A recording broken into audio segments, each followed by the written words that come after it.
Traffic jam avoidance apps like Waze and Google Maps have become indispensable to today's drivers, diverting them from perpetual gridlock situations into less clogged back road routes.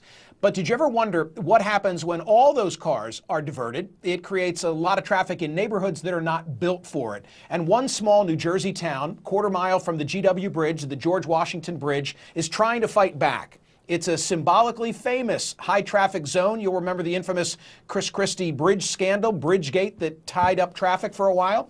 Well, this week, Leonia, New Jersey, moved to erase itself from the software and rezone 60 residential streets as off-limits to drivers who use them as shortcuts, threatening to fine out-of-towners $200. Is it working? Is it legal? Joining me now, the mayor of Leonia, Judah Ziegler. Mayor, whose roads are they?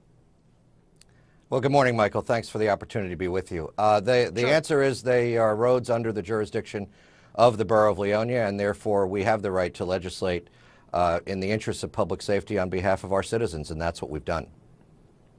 I would think that somewhere along the way, more tax dollars from people who don't necessarily live right in Leonia or do business in Leonia have ended up in those roads, which is why I asked the question. Not for the roads for which we've legislated, actually. The roads that we've legislated, which are all but three roads, three of our main thoroughfares, and only during peak drive periods, are when we repair roads, they are largely paid for with local bond ordinances, local taxation, property taxation. We don't get state grants for these roads, so no, the answer is people outside of Leonia have not in large measure paid any sum of money for the maintenance or replacement of these roads.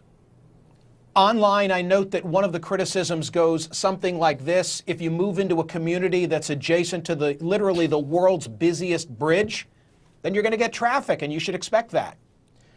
And I completely agree. We are not looking to reduce the amount of traffic that enters Leonia. As a municipality that's at the confluence of three major interstates, and as you said, a quarter mile from the world's busiest bridge, we're going to get a lot of traffic. We're not trying to reduce it. What we're trying to do is redirect it and make sure it stays on our main thoroughfares, rather than going into our narrow side streets where it poses a public safety hazard.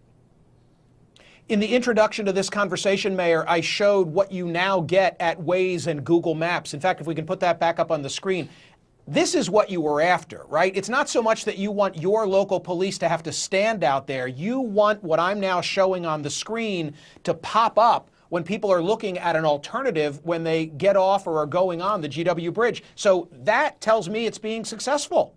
That is 100% correct, Michael. We're not looking to ruin a bunch of people's days by issuing tickets. In fact, although we began enforcement on Monday, we have yet to issue a ticket.